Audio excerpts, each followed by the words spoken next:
Next lesson. I have another triangle for you. Holy and behold. And it is even from the same man, Mr. Hubbard, the guy who wrote the Dianetics book. All right. You'll get many other people as an example from me here of what they did, and many other principles from other people, but there's two of them that just happen to be together. Another triangle. Okay, another triangle. Here we go. This time it's KRC.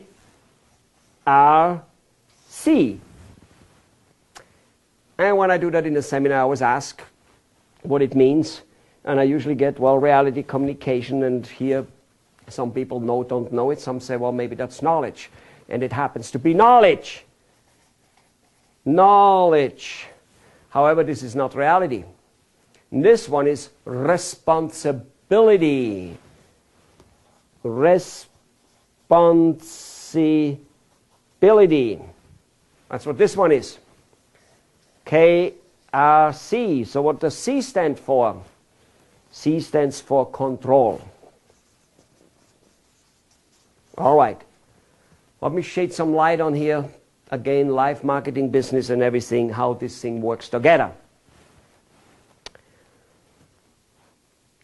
In order for you to go through life in any shape and form successful, just in any shape and form, you got to have control. You cannot drive a car without being in control. And you do definitely want the other person to be in control too, the guy with the other car, the bigger car. Oh yeah, control. Can you possibly have control over your car without knowledge on how to drive it? Nope, not possible. You've got to have knowledge to be in control. A sales presentation. You got to know what you are doing. That's called control. And by the way, even though that might not be part of this whole series, in terms of sales, a person who is not in control of the sales presentation, of the communication cycle, remember before, like anyway, communicating, a person who is not in control of the communication cycle will lose the sales presentation. He will not make a sale, or yes, he will make the sale, but it will be a sale which loses money, or at least doesn't get the money you're supposed to get. All right? Part of the control there would be is the potential client, who is not a client yet, he's a prospect, always confused by people as my client. Did he give you money? No. Well, then he's not your client. He's a prospect. I don't want to lose my client. Well, wait a minute. Did he give you money? Did you already buy? No. Well, then you can't lose anything you don't have. Anyway, in order to communicate with a person, and guide him through of what's best for him or why your product is good for him, you need to be in control of the communication. You are the one who got to be asking the questions and guiding the question. That's called control. If you constantly only answer your prospects, this is important, but it's not part of this series. If you only answer your prospects' questions, I guarantee you, if you do make a sale, it'll be for little money. By little money, meaning you will sell your product for less money. You got to be in control. A person says, do you have this? Do you have it in red? How much does your machine weigh? How much does it cost? How long is your delivery? If you just keep always giving the answer and then, so to say, shut up and look at him, nothing's going to happen. Yeah? Somebody asks me, well, how long is your delivery? I would right away say, well, Mr. Prospect, when do you need it delivered? See? Controlling. Okay? So that's controlling the conversation. But that's not about this. Overall, we've got to be in control. How can you market if you don't know how to market? Can you be in control of attracting as many prospects as you possibly could attract if you do not know how to market? You can't. You can't. Can you fix a machine if you don't know how to fix it? You can't. What will give you the knowledge. Some teachers, some whatever, yeah, sure. But it will be your responsibility to get the knowledge. And this is where most of us are missing. The responsibility to get the knowledge needed for knowing what we need to know. Now let me elaborate on that a little bit. Because in most cases, most of us are stuck with a limited amount of knowledge, or at least with maybe a lots of knowledge in a limited amount of area. That might be a better way to express it. Meaning, you are a machinery manufacturer, you know all about manufacturing machines. And you know a tiny bit about other little things. And you know all about, let's say you make a lots of money and you do well. But you also work 90 hours a week, and your wife complains that you're not enough home. And you say, well, honey, I'm doing that for us and the kids. I'm building a future. And you're right, of course you're right. And she knows that. But here's the problem. It is your irresponsibility, basically your lack of responsibility, that you find out and seek knowledges which would make it able for you to make as much money as you make, to have as good as a product as you have, to run as good as a company, if not better than you have now, while being home with your family much, much more. That's what it is. Yeah. It is our responsibility to get the knowledge we need so that we can be in control. And if that is out, we are screwed. And it is out with most of us to a high degree. I wish I could say that I have enough responsibility to get all the knowledge in all areas. I need it. I wish. I wish. I don't. I work on it on a daily basis to improve, and I hope from today on you do too. Because it is completely irresponsible to say, I work hard, but I have no time for my health, I have no time for my sports, I have no time for my hobby, and I have no time for my wife, and I have no time for my kids. I give my kids everything they want. They're going to have 50 lakh ruby a month coming in. They're going to have $50,000 a month coming in. They got everything they want. What else can I do? Be responsible enough to get the knowledge that you can be with them.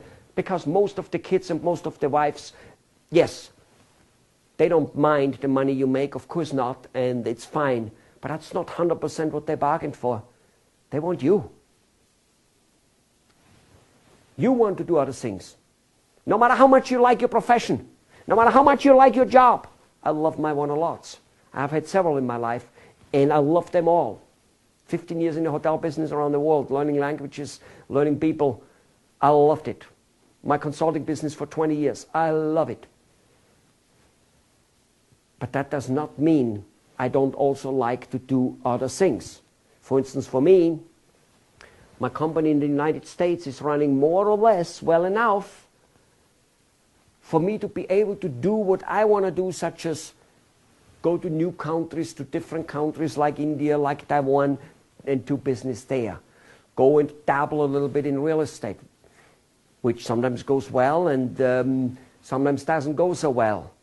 When there's such a thing like an influx of, some type of volcano erupting and the whole real estate business crashes. Could and should I have known about it? I suppose so. But either way, my point is, on an average, when my wife says, Mom wants to see us, I can go. Because I, on an average, had enough responsibility to build my company in a way that I'm not needed there on an average. At least I can go for days and weeks at a time and can pursue my own goal.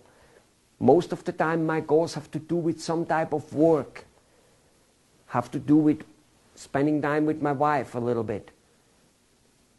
But whatever they are, on an average I can do them, and that is responsibility. So, if you only want to bang your head against the way you market your business now, the way you sell your business now, and if you want to only think of like increasing the closing ratio, because people, more people want to buy or should buy from the ones you talk to, or they should buy at slightly higher prices, and then your problems would be solved because you have all this, people pushing down your price. We all have that. All in all professions, in all countries, and some countries and some cultures maybe to do it more. You created it either way. You can get out of it by having more prospects asking for your product and services, and then you don't need to give in the price because you have so many asking for it. But it takes responsibility to learn that, and I might add, you're of course well on the way, otherwise you wouldn't already listen to this tape. I just hope that you continue so, because there's a tremendous amount more, not just in this tape series. This is only the beginning. After that you need to actually go into the doing. It's one thing to learn how to ski on a theoretical level. It's another thing to ski down that hill. It's one thing to learn in school how to fix and repair and build a machine, or how to be an MBA student and how to run a business. It's a whole different one to then go out and run that business with all the obstacles thrown in your way. But keep in mind, no obstacle, no medal. We wouldn't be loving winning so much if there would be no obstacles. All right, I'm going to get into that more. Ladies and gentlemen, you've got to take responsibility to learn enough knowledge so that the areas which right now don't go quite as well as they should and could, that they can get fixed. And in many cases you don't know which that area is. Maybe till today you didn't realize that marketing is one of the big areas missing in your business, which could solve all your other problems, all your staff problems and everything, and I will get to that. Why? Because if you make enough money, does it really matter whether you have a high percentage of staff overhead or a high percentage of that? As long as you have enough business that you still make tremendous amount of money and have free time, does it really matter? No. So it is the knowledge to achieve your end goal, and we're going to talk about the end goal and about all that stuff more. This is it for the KRC triangle.